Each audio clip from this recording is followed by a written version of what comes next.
जल्दी चल, नहीं तो सुपरवाइजर फिर से कोई काम थमा देगा। हाँ यार, बस सरोई आ जाए तो निकलते हैं। वैसे भी आज पैदल ही जाना होगा। कंपनी का जीप खराब हो गया है, 4 बजे हैं, कोई सवारी भी नहीं मिलेगा। चल यार, अभी काम खत्म हुआ है। ददन, सुरेश और सरयू तीनों बचपन के दोस्त थे। अपने गांव चिरैया से 7 किलोमीटर दूर नदी के उस पार एक आयरन स्टील इंडस्ट्री में काम करते थे। वैसे तो इनकी शिफ्ट 6 घंटे तक थी, लेकिन चूंकि इनके गांव में एक महायज्ञ हो रहा था, सो 2 घंटे पहले ही ये लोग गांव के लिए निकल गए थे। अरे हरिया चाय का दुकान खोल दिया है, चल पहले चाय पी लेते हैं, थोड़ी गर्मी और फुर्ती आ जाएगी तब चलेंगे। अरे 2 घंटे पहले ही निकल गए? अच्छा, तुम लोगों के गांव में तो यज्ञ शुरू हो रहा है, पर जाओगे कैसे? सुना है रात 12 बजे कोई बस नदी में पलट गई है, सभी लोग नदी में समा गए। सुबह होने पर प्रशासन फिर से रेस्क्यू करेगा। हाँ भैया, बहुत दुखद घटना है। तीनों चाय पीकर गांव की ओर चल देते हैं। आधा घंटा के बाद वे लोग उसी पुल पर पहुंचते हैं जहां से बस नदी में गिरी थी। ददन पुल पर नीचे से झांक कर देखता है, तभी उसे एक हाथ नदी के किनारे दिखता है जो इशारे से उसे बुला रही थी। अरे सरयू, वो देख, नीचे नदी किनारे कोई हमें बुला रहा है। अरे हाँ यार, लग रहा है कोई लड़की बच गई है। चलो, हमें मदद करनी चाहिए। ठीक है, तुम लोग नीचे जाओ, मैं देखता हूँ, अगर कोई गाड़ी आई तो उसे रुकवाता हूँ। ददन और सरयू दोनों पुल के नीचे मदद के लिए उतरते हैं। सुरेश पुल के ऊपर से सहायता मांगने वाला उस हाथ को देखने लगता है। पानी में निकला हुआ वो हाथ जब किनारे की ओर आता है, आगे का सीन देखकर सुरेश का रूह कांप जाता है। पानी से निकलने के बाद पता चलता है कि वो केवल आधा कटा हुआ हाथ ही है, उसका धड़ नहीं है। हाथ छटपटाते हुए नदी किनारे बालू पर बढ़ने लगता है, जैसे कोई मछली बिना पानी के छटपटा रही हो।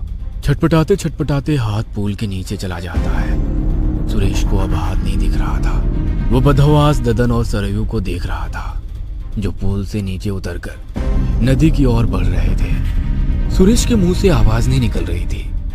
तभी एक हाथ उसके कंधे पर पड़ता है।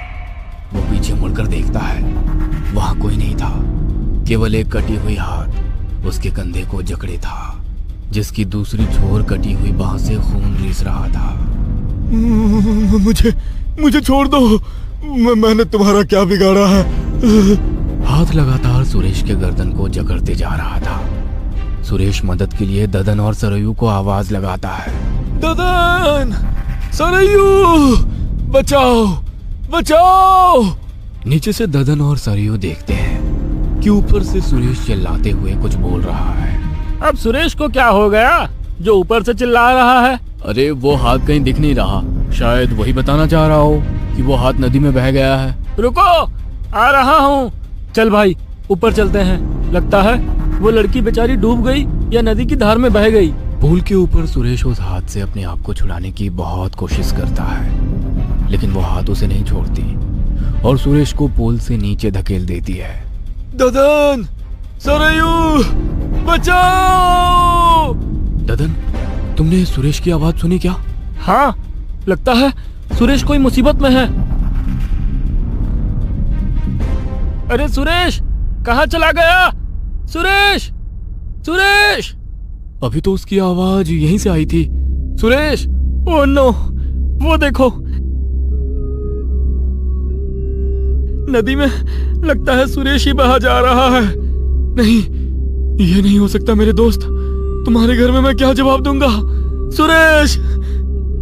लेकिन वो गिरा कैसे? शायद वो झुककर हमें देखने की कोशिश कर रहा होगा। दोनों वहां से रोते हुए गांव की ओर चल देते हैं। दोनों आहिस्ता आहिस्ता चल रहे थे, मानो उनके पैर जाम हो गए हो, एकदम चुपचाप। बस सुरेश की यादें लिए दोनों चले जा रहे थे। इतने में लगा कि झाड़ी के पीछे उनके साथ कोई चल रहा है। सरयू एकदम रुककर झाड़ी में कुछ देखने की कोशिश करता है। क्या हुआ सरयू, तुम्हें भी झाड़ी के पीछे किसी के चलने का एहसास हुआ क्या? हाँ, अभी अभी मुझे कुछ आवाज हुआ कि झाड़ी के पीछे कोई है। देखो, जैसे ही हम रुके उधर भी खरखराहट बंद हो गई। सही कह रहे हो भाई, हो ना हो कुछ तो है जो हमारा पीछा कर रहा है। मुझे तो अब डर लग रहा है भाई, पहले वो नदी में हाथ दिखना, फिर नीचे जाने पर हाथ ना होना, और फिर सुरेश की पुल से दर्दनाक गिरकर मौत, और अब ये कुछ ना कुछ तो जरूर है। ऐसा मत बोल यार, मुझे डर लग रहा है। चल तेजी से, 3 किलोमीटर दूर है अपना गांव। एक बार अपने गांव चिरैया पहुंच जाए बस। दोनों तेजी से अपने गांव की ओर चलने लगते हैं। तभी सड़क पर पड़ी एक साइकिल की ट्यूब से सरयू का पैर उलझ जाता है। सरयू डर के मारे चीख उठता है। पकड़ लिया, मेरा पैर किसी ने पकड़ लिया। ददन बचाओ।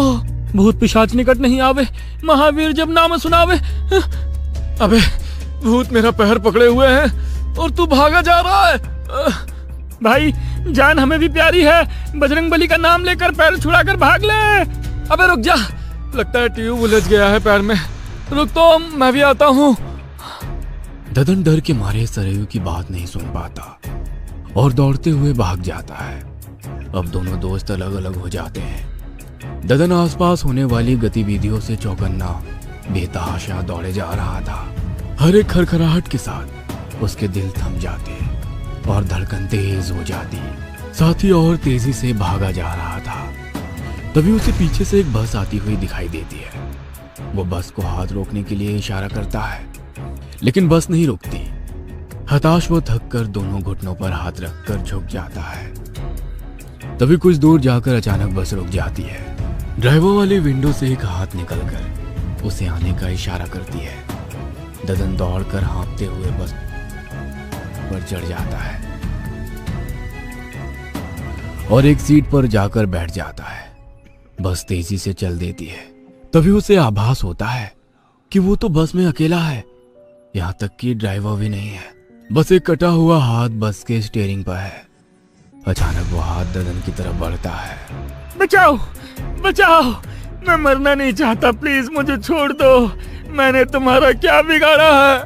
कटा हुआ हाथ आकर ददन के गर्दन को जकड़ लेता है। ददन दोनों हाथों से उसकी कलाइयों को जकड़कर अपनी गर्दन से हटाने की कोशिश करता है। मुझे छोड़ दो, मुझे छोड़ दो। घर पर मेरे बच्चे मेरा इंतजार कर रहे होंगे। मुझे छोड़ दो प्लीज। लेकिन कटा हुआ हाथ की पकड़ ददन के गर्दन पर लगातार बढ़ती ही जा रही थी और ददन के हाथ कटे हुए हाथ की कलाइयों पर से ढीला होता जा रहा था। अब ददन की आंखें बाहर की ओर निकल चुकी थी। उसके गर्दन की नसें उभर कर साफ दिख रही थी। उसका चेहरा नीला पड़ता जा रहा था।